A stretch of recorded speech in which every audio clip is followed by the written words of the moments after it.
ലോകത്തിലെ ഏറ്റവും വലിയ കോടീശ്വരൻ ആരാണെന്ന് ചോദിച്ചാൽ ഇന്ന് നമുക്കൊരൊറ്റ ഉത്തരമേ ഉള്ളൂ: എലോൺ മസ്ക്. പക്ഷേ വെറുമൊരു പണക്കാരൻ എന്നതിനപ്പുറം ലോകം മുഴുവൻ ഇദ്ദേഹത്തിന്റെ പിന്നാലെ കൂടാൻ കാരണമെന്താണ്? ഇന്ന് മസ്ക് ഒന്നാം സ്ഥാനത്തായിരിക്കാം, നാളെ ഒരുപക്ഷെ ജെഫ് ബെസോസിനേക്കാൾ ഒരു $12 ബില്യൺ പിന്നിലായെന്നും വരാം. ഈ കണക്കുകൾ എന്നും മാറി മറിഞ്ഞുകൊണ്ടിരിക്കും. എന്നാൽ ബാങ്ക് ബാലൻസിലെ കോടികൾ നോക്കിയല്ല നമ്മൾ മസ്കിനെ വിലയിരുത്തേണ്ടത്. ആ മനുഷ്യന്റെ ഐഡിയകളും പരാജയങ്ങളിൽ നിന്ന് അദ്ദേഹം കെട്ടിപ്പടുത്ത സാമ്രാജ്യവുമാണ് അദ്ദേഹത്തെ മറ്റുള്ളവരിൽ നിന്ന് വ്യത്യസ്തനാക്കുന്നത്. പണത്തേക്കാൾ ഉപരിയായി ലോകത്തെ മാറ്റാൻ മസ്ക് ചെയ്യുന്ന കാര്യങ്ങൾ എന്തൊക്കെയാണെന്നറിയണ്ടേ? നമുക്ക് നോക്കാം. എലോൺ മസ്ക് ഇപ്പോൾ ലോകത്തിലെ ഏറ്റവും വലിയ പണക്കാരനാണെന്ന് ആരോ ട്വിറ്ററിൽ കുറിച്ചപ്പോൾ മസ്കിന്റെ മറുപടി ഇങ്ങനെയായിരുന്നു: എത്ര വിചിത്രമായ കാര്യം. ശരി, നമുക്ക് വീണ്ടും ജോലിയിൽ പ്രവേശിക്കാം. കേൾക്കുമ്പോൾ സിമ്പിളായി തോന്നാമെങ്കിലും ലോകം മുഴുവൻ തന്റെ ആസ്തിയെക്കുറിച്ച് ചർച്ച ചെയ്യുമ്പോഴും വെറും 2 വരിയിൽ അതൊതുക്കി ജോലിയിലേക്ക് മടങ്ങുന്ന ഈ മനുഷ്യൻ ശരിക്കും ഒരു അത്ഭുതമാണ്. മസ്കിനെക്കുറിച്ച് നിങ്ങൾ ഇതുവരെ എവിടെയും കേട്ടിട്ടില്ലാത്ത, അദ്ദേഹത്തെ മറ്റുള്ളവരിൽ നിന്ന് തികച്ചും വ്യത്യസ്തനാക്കുന്ന ചില ഗവേഷണ വിവരങ്ങളാണ് ഇന്ന് ഞാൻ നിങ്ങളുമായി പങ്കുവയ്ക്കാൻ പോകുന്നത്. ഒന്നാമത്തേത്, വാശിയേറിയ മത്സരബുദ്ധി. എലോൺ മസ്ക് എത്രത്തോളം മത്സരബുദ്ധിയുള്ളയാളാണെന്ന് വെച്ചാൽ അദ്ദേഹം തന്റെ മത്സരം മറ്റാരുമായും നടത്താൻ ആഗ്രഹിക്കുന്നില്ല. അദ്ദേഹം തന്റെ കഠിനാധ്വാനത്തിലൂടെ തന്റെ മത്സരത്തേക്കാൾ മുന്നോട്ടു പോകാനാണ് ആഗ്രഹിക്കുന്നത്. ഒരിക്കൽ ആഷ്ലി വാൻസം എഴുത്തുകാരൻ തന്റെ Elon Musk, Tesla, SpaceX and the quest for a fantastic future എന്ന പുസ്തകത്തിനായി എലോൺ മസ്കിന്റെ ആദ്യ ഭാര്യ ജസ്റ്റിൻ വിൽസനെ ഇന്റർവ്യൂ ചെയ്തു. അന്ന് ജസ്റ്റിൻ പറഞ്ഞു, അവർ കോളേജിലൊപ്പമുണ്ടായിരുന്നപ്പോൾ ജസ്റ്റിന് 97 മാർക്കും മസ്കിന് 98 മാർക്കുമാണ് ലഭിച്ചത്. എന്നിട്ടും മസ്ക് തനിക്ക് മാർക്ക് കൂടുതൽ ലഭിച്ചിട്ടും അദ്ദേഹം പ്രൊഫസറോട് പറയുന്നു, മാർക്ക് വീണ്ടും പരിശോധിക്കൂ, ചിലപ്പോൾ തനിക്ക് ഇതിലും കൂടുതലുണ്ടാകാമെന്ന്. ഒരുപക്ഷെ മസ്കിന് മാർക്ക് കൂടില്ലായിരിക്കാം, പക്ഷേ ഇതിനെയാണ് മത്സരത്തെക്കാൾ മുന്നോട്ടു പോകാനുള്ള ആഗ്രഹമെന്ന് വിളിക്കുന്നത്. ഈ കാര്യമാണ് ഒരു സാധാരണ മനുഷ്യനെ വിജയത്തിന്റെ കൊടുമുടിയിലെത്തിക്കുന്നത്, അതിനായി കൃത്യമായി പരിശ്രമിച്ചിട്ടുണ്ടെങ്കിൽ. അടുത്തത്, നിശ്ചയദാർഢ്യം. സാധാരണ ആരാണെങ്കിലും സ്വന്തം ജന്മദിനത്തിൽ എത്ര തിരക്കാണെങ്കിലും ആഘോഷിക്കാൻ സമയം കണ്ടെത്താറുണ്ട്. എന്നാൽ എലോൺ മസ്കിന്റെ കാര്യം അങ്ങനെയല്ല. ആഘോഷങ്ങൾക്കിടയിലും പുള്ളി ജോലിയുടെ കാര്യത്തിൽ അങ്ങേയറ്റം സ്ട്രിക്റ്റ് ആണ്. ഇന്ന് ജന്മദിനമാണോ അതോ സാധാരണ ദിവസമാണോ എന്ന് പോലും അദ്ദേഹം മറന്നുപോകും. ഇത്തരം ആഘോഷങ്ങളിലൊന്നും അദ്ദേഹത്തിന് വലിയ താല്പര്യമില്ല. തന്റെ വിജയങ്ങളെയാണ് അദ്ദേഹം ആഘോഷമാക്കി മാറ്റിയിരിക്കുന്നത്. ഒരു റോക്കറ്റ് വിക്ഷേപിച്ചു, അത് കൃത്യമായി ലക്ഷ്യത്തിലെത്തി. അതാണ് അദ്ദേഹത്തിന് ലോകത്തിലെ ഏറ്റവും വലിയ ആഘോഷം. എലോൺ മസ്ക് തന്റെ ഫാക്ടറിയിൽ രാത്രി ജോലി ചെയ്യുന്നതിനിടയിൽ സ്വന്തം ഡെസ്കിന് താഴെയോ അടുത്തുള്ള സോഫയിലോ ആണ് ഉറങ്ങാറുള്ളത്. വെറുതെ ഉറക്കം വന്നതുകൊണ്ട് ഫാക്ടറിയിൽ കിടന്നുറങ്ങുന്നതല്ല അദ്ദേഹം. ഫാക്ടറിയിലെ ഓരോ പ്രക്രിയകളും മെഷീനുകളുടെ പ്രവർത്തനവും നേരിട്ട് കാണുന്നതിനും മെഷീൻ എങ്ങാനും നിന്നുപോയാൽ അതിന്റെ കാരണം കണ്ടെത്തി അത് ഉടൻ തന്നെ റിപ്പയർ ചെയ്യുന്നതിനും വേണ്ടിയാണ് അദ്ദേഹം അവിടെ തന്നെ തുടരുന്നത്. തന്റെ 47ാം ജന്മദിനം പോലും 24 മണിക്കൂർ തുടർച്ചയായി ജോലി ചെയ്താണ് അദ്ദേഹം ചിലവഴിച്ചത്. ഫാക്ടറിയിൽ ചിലർ ആഘോഷങ്ങൾക്കായി അദ്ദേഹത്തെ കാത്തുനിന്നെങ്കിലും അന്ന് 24 മണിക്കൂർ ജോലി ചെയ്യുക എന്നതായിരുന്നു അദ്ദേഹത്തിന്റെ തീരുമാനം. അടുത്തത്, പുള്ളിയുടെ ഡെഡ്ലൈനുകളുടെ കാര്യമാണ്. ഒരു ജോലി തീർക്കാൻ 6 മാസം എടുക്കുമെന്ന് ഉറപ്പുള്ള കാര്യമാണെങ്കിലും അത് 2 മാസത്തിനുള്ളിൽ ചെയ്യണമെന്ന് മസ്ക് വാശി പിടിച്ചാൽ അത് നടത്തിയിരിക്കും. എലോൺ മസ്ക് എല്ലാ കാര്യങ്ങളിലും അത്തരം അതിരുകൾ ലംഘിക്കുന്ന പ്രകൃതക്കാരനാണ്. ഞാൻ നേരത്തെ പറഞ്ഞതുപോലെ 2018-ൽ ടെസ്ല കാറുകൾക്ക് വലിയ ഡിമാൻഡ് ഉണ്ടായപ്പോൾ ഉൽപ്പാദനത്തിൽ വലിയ കുറവ് നേരിട്ടു.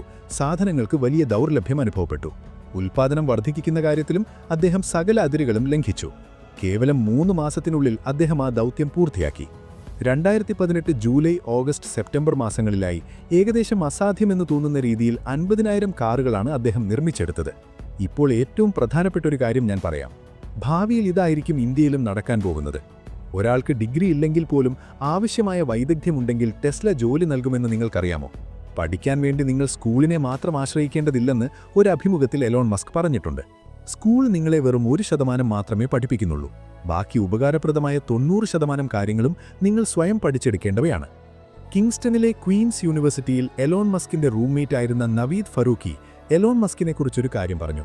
കോളേജിലെ ഓരോ പരീക്ഷ കഴിഞ്ഞും മസ്കും കൂട്ടുകാരും തങ്ങളുടെ ഉത്തരങ്ങളും മാർക്കുകളും തമ്മിൽ താരതമ്യം ചെയ്യുമ്പോൾ മറ്റെല്ലാവരെക്കാളും ബഹുദൂരം മുന്നിലായിരുന്നു മസ്കിന്റെ പെർഫോമൻസ്. 2017-ൽ റോളിംഗ് സ്റ്റോൺ മാഗസിനിൽ എലോൺ മസ്ക് പറഞ്ഞത്, താൻ പുസ്തകങ്ങൾക്കിടയിലാണ് വളർന്നത്. വെറും 9 വയസ്സിൽ അദ്ദേഹം എൻസൈക്ലോപീഡിയ ബ്രിട്ടാനിക്ക മുഴുവൻ വായിച്ചു തീർത്തു. ആലോചിച്ചു നോക്കൂ, സാധാരണ കുട്ടികൾ സൈക്കിൾ ചവിട്ടാൻ പോലും പഠിക്കുന്ന പ്രായത്തിലാണ് അദ്ദേഹം ഇത് വായിച്ചു തീർത്തത്. ഇനി മറ്റൊരു പ്രധാന കാര്യം, സ്പേസിലെ റോക്കറ്റ് സയൻസിനെക്കുറിച്ച് അദ്ദേഹത്തിന് ഒരു ഡിഗ്രി പോലുമില്ല. ആരോ thermodynamics of gas turbines and rocket propulsion പോലുള്ള പുസ്തകങ്ങൾ വായിച്ച് അദ്ദേഹം സ്വയം പഠിച്ചെടുത്തതാണ് റോക്കറ്റ് സയൻസ്. നമ്മൾ ഏറ്റവും ടഫായി കരുതുന്ന ആ വിഷയം സ്വയം പഠിച്ചെടുക്കുക എന്നത് വലിയൊരു കാര്യം തന്നെയാണ്. അടുത്തത്, വേഗത്തിൽ തീരുമാനങ്ങൾ എടുക്കാനുള്ള കഴിവിനെക്കുറിച്ചാണ്. വിജയികളായ എല്ലാ വ്യക്തികൾക്കും ഈ കഴിവുണ്ടാകുമെങ്കിൽ എലോൺ മസ്കിന്റെ കാര്യത്തിൽ അത് അല്പം കൂടുതലാണ്. ഒരിക്കൽ ടെസ്ല ഫാക്ടറിയിലെ ഒരു മെഷീന്റെ ഭാഗം കേടായി. അത് ഫ്രാൻസിൽ മാത്രമേ ലഭ്യമായിരുന്നുള്ളൂ. അത് ഓർഡർ ചെയ്തു വരാൻ ദിവസങ്ങളെടുക്കുമെന്ന് കണ്ടപ്പോൾ പുള്ളി കാത്തുനിന്നില്ല.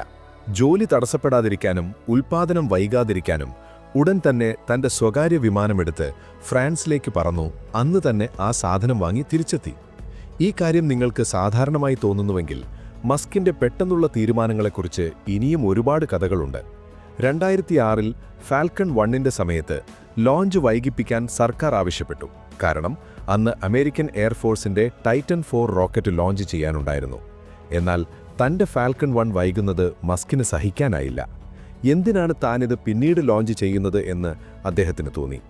ഉടൻ തന്നെ റോക്കറ്റ് ലോഞ്ച് ചെയ്യാൻ അനുയോജ്യമായ മറ്റൊരു സ്ഥലം കണ്ടെത്തുകയും ഒരു പസഫിക് ഐലൻഡിൽ പോയി അനുമതി വാങ്ങി US ഗവൺമെന്റിന്റെ ടൈറ്റൻ 4ന് മുമ്പ് തന്റെ റോക്കറ്റ് ലോഞ്ച് ചെയ്യുകയും ചെയ്തു. നിങ്ങൾക്ക് കഴിയില്ല, യു കാൺട്ട് എന്നത് പുള്ളിയുടെ ഡിക്ഷണറിയിൽ ഇല്ലാത്ത വാക്കാണ്. ഒരുപാട് പഠിച്ചു, ഒരുപാട് അറിവ് നേടി.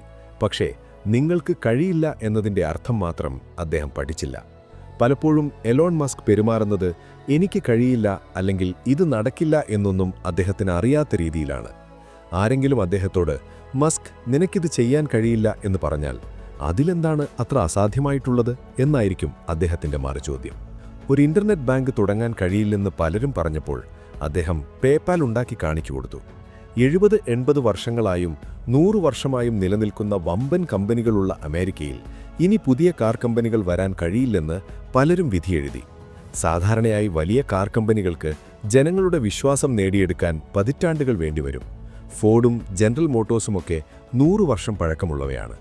പുതിയൊരു കമ്പനി വന്നാൽ നടക്കില്ലെന്ന് ലോകം പറഞ്ഞപ്പോഴും 2003-ൽ ടെസ്ല തുടങ്ങി അദ്ദേഹം അത് വിജയിപ്പിച്ചു. ഇന്ന് ടെസ്ല എത്തി നിൽക്കുന്ന ആ ഉയരം മാത്രം നോക്കിയാൽ മതി പുള്ളിയുടെ ഡിറ്റർമിനേഷൻ പവർ മനസ്സിലാക്കാൻ. ടെസ്ല തുടങ്ങിയത് എലോൺ മസ്ക് അല്ലെന്ന് ചിലർക്കെങ്കിലും തോന്നുന്നുണ്ടാകാം. അത് ശരിയാണ്. പക്ഷേ മസ്ക് അതിൻ്റെ ചുമതല ഏറ്റെടുക്കുമ്പോൾ ടെസ്ല ഇന്നത്തെ പോലെ ഒരു വമ്പൻ കമ്പനിയായിരുന്നില്ല. മറിച്ച് തകർച്ചയുടെ വക്കിലായിരുന്ന ആ കമ്പനിയെ സ്വന്തം പണം നിക്ഷേപിച്ച് അദ്ദേഹം രക്ഷിച്ചെടുക്കുകയായിരുന്നു. പുതിയൊരു കാർ കമ്പനി തുടങ്ങുന്നത് അസാധ്യമാണെന്ന് പലരും പറഞ്ഞിട്ടും മസ്ക് അത് സാധിച്ചെടുത്തു. റോക്കറ്റ് വിക്ഷേപണം എന്നത് സർക്കാരിന് മാത്രം ചെയ്യാൻ കഴിയുന്ന കാര്യമാണെന്നും ഒരു സ്വകാര്യ കമ്പനിക്ക് അത് അസാധ്യമാണെന്നും ലോകം വിധിയെഴുതിയപ്പോഴും മസ്ക് സ്പേസ് എക്സ് കെട്ടിപ്പടുത്തു. ഇതെല്ലാം കാണുമ്പോൾ കഴിയില്ല എന്ന വാക്കിൻ്റെ അർത്ഥം മസ്കിന് ശരിക്കും അറിയില്ല എന്ന് തോന്നിപ്പോകും. അടുത്തത് കസ്റ്റമർ സാറ്റിസ്ഫാക്ഷനാണ്. ഇതിനെക്കുറിച്ച് കേൾക്കുമ്പോൾ ഇതെന്ത് മനുഷ്യനാണ് എന്ന് കരുതി നിങ്ങൾ ഞെട്ടിയേക്കാം. ഒരു ടെസ്ല കാർ ചാർജിംഗ് സ്റ്റേഷനിൽ വെച്ച് അതിൻ്റെ ബാറ്ററി ഫുൾ ചാർജ് ആകാൻ പോകുമ്പോൾ കാർ ഉടമയ്ക്ക് നോട്ടിഫിക്കേഷൻ വരും. ചാർജ് ഫുൾ ആയിക്കഴിഞ്ഞാലും മെസ്സേജ് വരും. എന്നാൽ നോട്ടിഫിക്കേഷൻ വന്നിട്ടും വണ്ടി അൺപ്ലഗ് ചെയ്ത് മാറ്റിയില്ലെങ്കിൽ ഓരോ മിനിറ്റിനും $0.40 പിഴ ഈടാക്കും. ഈ പോളിസി എങ്ങനെയാണ് വന്നതെന്നറിയാമോ? 2016-ൽ ഒരു ഉപഭോക്താവ് തന്റെ നിരാശയിൽ ട്വിറ്ററിലിട്ട ഒരു ട്വീറ്റിൽ നിന്നാണ് ഈ നിയമമുണ്ടായത്. ആ സംഭവം ഇങ്ങനെയാണ്. ഒരിക്കൽ ഒരു ടെസ്ല കാർ ഓണർ ഒരു മീറ്റിംഗിന് പോവുകയായിരുന്നു. സാൻ കാർലോസിലെ ടെസ്ല സ്റ്റേഷനിൽ വണ്ടി ചാർജ് ചെയ്യാനെത്തിയപ്പോൾ അവിടെ ചാർജിംഗ് സ്റ്റേഷനുകളെല്ലാം വണ്ടികൾ കൊണ്ട് നിറഞ്ഞിരിക്കുന്നു. പല വണ്ടികളും ഫുൾ ചാർജായിട്ടും ഉടമസ്ഥർ അത് മാറ്റാതെ എവിടെയോ കറങ്ങാൻ പോയിരിക്കുകയായിരുന്നു. ആ നിരാശയിൽ ആ കസ്റ്റമർ ദേഷ്യത്തോടെ ഒരു ട്വീറ്റ് ഇട്ടു. ഇനി നടന്നത് നിങ്ങൾക്കൊരുപക്ഷെ വിശ്വസിക്കാനാവില്ല. മിനിറ്റുകൾക്കുള്ളിൽ എലോൺ മസ്ക് തന്റെ ഔദ്യോഗിക അക്കൗണ്ടിലൂടെ ആ ട്വീറ്റിന് മറുപടി നൽകുകയും വെറും 6 ദിവസത്തിനുള്ളിൽ കമ്പനിയുടെ നയം തന്നെ മാറ്റുകയും ചെയ്തു. ഒരു സാധാരണ ട്വീറ്റിനെ പോലും അദ്ദേഹം ഇത്ര ഗൗരവത്തോടെയാണ് കാണുന്നതെങ്കിൽ ഒരു കാര്യം നടപ്പിലാക്കുന്നതിൽ അദ്ദേഹം എത്രത്തോളം കണിശനായിരിക്കും? പിന്നെ ട്വിറ്ററിലെ എലോൺ മസ്കിന്റെ ആക്റ്റീവ്നെസ് പറയേണ്ടതില്ലല്ലോ.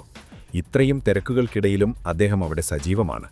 ഒരിക്കൽ അദ്ദേഹം യൂസ് സിഗ്നൽ എന്ന് വെറുതെ ഒന്ന് ട്വീറ്റ് ചെയ്തപ്പോൾ സംഭവിച്ചതെന്താണെന്നോ? ആളുകൾ കൂട്ടത്തോടെ ആ ആപ്പ് ഇൻസ്റ്റാൾ ചെയ്യാൻ തുടങ്ങുകയും അത് വാട്സാപ്പിനെ മറികടന്ന് 1-ാം സ്ഥാനത്തെത്തുകയും ചെയ്തു. സിഗ്നൽ എന്താണെന്ന് പോലും അതുവരെ ആർക്കും അറിയില്ലായിരുന്നു. എന്നാൽ ഒരൊറ്റ ട്വീറ്റിലൂടെ ലോകം മുഴുവൻ അതറിഞ്ഞു. നിങ്ങളും എലോൺ മസ്കിനെ പോലെ ജീവിതത്തിൽ മുന്നേറാൻ ആഗ്രഹിക്കുന്നുണ്ടെങ്കിൽ നിങ്ങൾക്ക് പിന്തുടരാൻ അദ്ദേഹത്തെക്കാൾ മികച്ചൊരു മാതൃക വേറെ ഇല്ലെന്ന് തന്നെ പറയേണ്ടി വരും. ലോകം നടക്കില്ല എന്ന് പറഞ്ഞ കാര്യങ്ങൾ ഓരോന്നായി ചെയ്തു കാണിക്കുമ്പോൾ നമുക്ക് മുന്നിൽ തെളിയുന്ന ഒരു സത്യമുണ്ട്. പരാജയപ്പെടും എന്ന പേടിയല്ല, മറിച്ച് പരിശ്രമിക്കാതിരിക്കുന്നതാണ് നമ്മളെ തോൽപ്പിക്കുന്നത്. 9-ാം വയസ്സിൽ എൻസൈക്ലോപീഡിയ വായിച്ചു തീർത്ത ആ കൊച്ചു ബാലനിൽ നിന്ന് ലോകത്തിലെ ഏറ്റവും വലിയ സമ്പന്നനിലേക്കുള്ള ദൂരം വെറും ഭാഗ്യം കൊണ്ടുണ്ടായതല്ല. നിങ്ങളും ഇതുപോലെ നിങ്ങളുടെ സ്വപ്നങ്ങൾക്ക് വേണ്ടി സകല അതിരുകളും ലംഘിക്കാൻ തയ്യാറാണോ? എലോൺ മസ്കിന്റെ ജീവിതത്തിൽ നിന്ന് നിങ്ങളെ ഏറ്റവും കൂടുതൽ ആകർഷിച്ച ഗുണമേതാണ്? താഴെ കമന്റ് ബോക്സിൽ രേഖപ്പെടുത്തുക. ഇതുപോലുള്ള ഇൻട്രസ്റ്റിംഗ് ടോപ്പിക്സിനായി ചാനൽ സബ്സ്ക്രൈബ് ചെയ്യാനും ലൈക്ക് ചെയ്യാനും മറക്കരുത്. മറ്റൊരു മികച്ച വീഡിയോയുമായി വീണ്ടും കാണാം. പരക്കട്ടെ പ്രകാശം.